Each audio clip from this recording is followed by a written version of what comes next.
Welcome to Front Porch Lawyer, where we address the humanity of lawyering.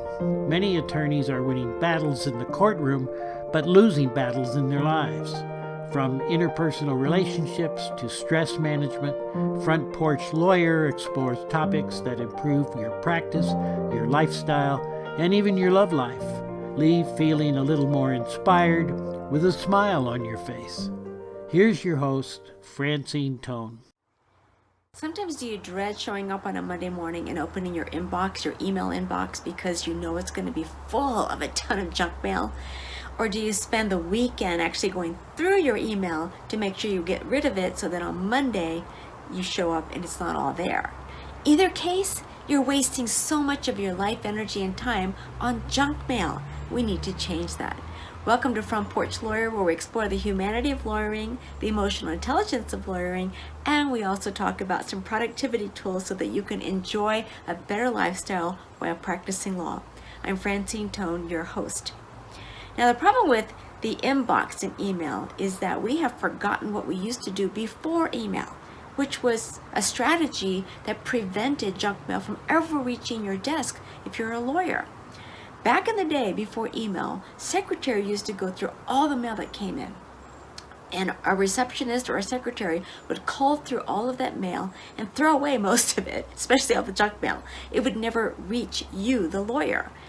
Well, then email shows up, and all of a sudden, all that junk mail is ending up in your inbox because it's not coming through the front door. So your secretary or receptionist doesn't get to stop it before it gets to you. Well, we need to put that old practice back in motion. We can learn from what we used to do and apply it to what we're doing today to reduce the amount of time you spend going through your email inbox, getting rid of the junk mail. And we do this by having 3 email addresses. I know that sounds like a lot, but trust me, this is a simple solution that takes care of everything. So the first email you want to have is your junk email. And your junk email could be at a free email service like Gmail or Hotmail. It doesn't matter. You're not going to pay for this. And it could be any name. It could be backyardskier@gmail.com. You don't even need to use your own name, just some silly name. And you create this, and then whenever you're online and you're signing up for anything, or let's say you're trying to get a report on your mortgage, maybe the interest rates have gone down, you want to see what your mortgage payments might be like, this is the email you use. If you're going to sign up for that course, this is the email that you use. You want that free report or book online, this is the email that you use, because once you get whatever it is you want, you don't need to look at this ever again. And in fact, when that report comes in, you don't even need to open the email. Let your staff open the email, and they'll just print out or give you that one thing that you want, because you know what happens. When you put that email in, there's going to be a slew of other email that comes. And maybe you get lucky and they don't sell your email address to somebody else, which they're not supposed to do. But I swear, I'm getting emails from people I never asked for emails. And I don't know where they got my email address. And that's all in my junk mail. So all that goes into this junk mail. And instead of you looking at this email address and looking at that inbox, you have somebody on your staff, like your receptionist or your secretary, goes through that. And they go through and delete everything. Really, everything. You never have to look at it. Spend your time on it. That is your junk mail email. Then your second email is your official email for your business. That would be your name at yourfirmname.com. Now, on a side note, do not use a free email service for this. Pay for your email at yourfirmname.com. I know a lot of attorneys who are still using their name at gmail.com. Don't. You don't own those emails. Those emails are not secure. They are not yours. They belong to Google or Microsoft or whoever. Go read your term of service. They can do whatever they want with those emails. And this is not what you want to be using for your official law firm email. So have your name at yourfirm.com email. And make sure it's secure, it's yours, you own it, you own the rights to it, you own what's in it. Now, guess what? You don't even have to look at that one right away. You could have your staff go through that email. They should be going through that and getting rid of all of the non-essential emails, either deleting it or taking action on it. You shouldn't be the one looking at all of that. Now this is where sometimes I work with attorneys and we go, okay, let's come up with a fourth email. I'll get to number 3 in a minute, but this is number 2 and number 4.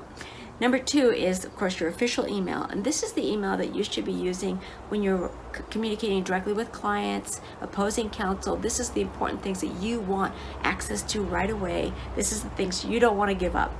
But sometimes you use that same email address for, let's say, court notifications or other things that you don't really need to check on this. Your staff, your secretary can take care of it. That might be that number 4 email. 2 for all the things you want to stay on top of. 4 for official, but your staff can take care of. That could be that. So your official could be your name at yourfirm.com, and then maybe the other one is info or staff at yourfirmname.com, whatever you want it to be. The 3rd email, and this one is your personal email, and I recommend you can use your firmname.com as well, but maybe it's a more informal name, like maybe mine is just Fran at ourfirmname.com as opposed to Fran Tone or Francine Tone, something a little less formal, and you use that for your personal email. And that's the one you check. You know, your spouse uses that, your kids use that, your family, your close friends. And this is not something you need to check, you know, every morning right away to see if there's an emergency going on. And even that one, you know, that sometimes I have attorneys like, I don't want my staff looking at my personal email. Great, then have this personal email. I know other attorneys who are like, I don't care if they look at my personal email. Then let them check that also. And just leave what's in there that's important. Or maybe you have a staff meeting to say, by the way, your wife wants you to know you're going out to dinner tonight. And if that works for you, great. But basically what we have here are, well, now 4 emails. The first email is your junk email for all your junk mail, and you never have to look at it. Let your staff take care of that. The second one is your official email. This is the one you want to check every single morning, every single evening to make sure that all the things that you want to make sure that you're on top of, you've got that. Now that we've got 4, the 3rd email is the one where it's just official, but it's things you don't need to keep track of, like court notices, and let your staff take care of that as well. And then your 4th one is your personal email for your family and close friends. And that's something you might want to check, or maybe you're willing to let your staff check that as well. What we're trying to do here is get rid of everything going into one email address so that you end up with, you know, this huge list of emails. Just get rid of that. And so now you can get control of your email, and you don't have to dread Monday morning because you're not going to have all this junk mail, and you don't have to spend your weekend cleaning up your inbox. So give this a try and let me know how this works out for you. So make sure you hit the subscribe button below, because this is YouTube. Subscribe on YouTube so you don't miss any of my future episodes. And I want to thank you for hanging out with me on my front porch. This is Francine Tone and Front Porch Lawyer, and I'll see you next time.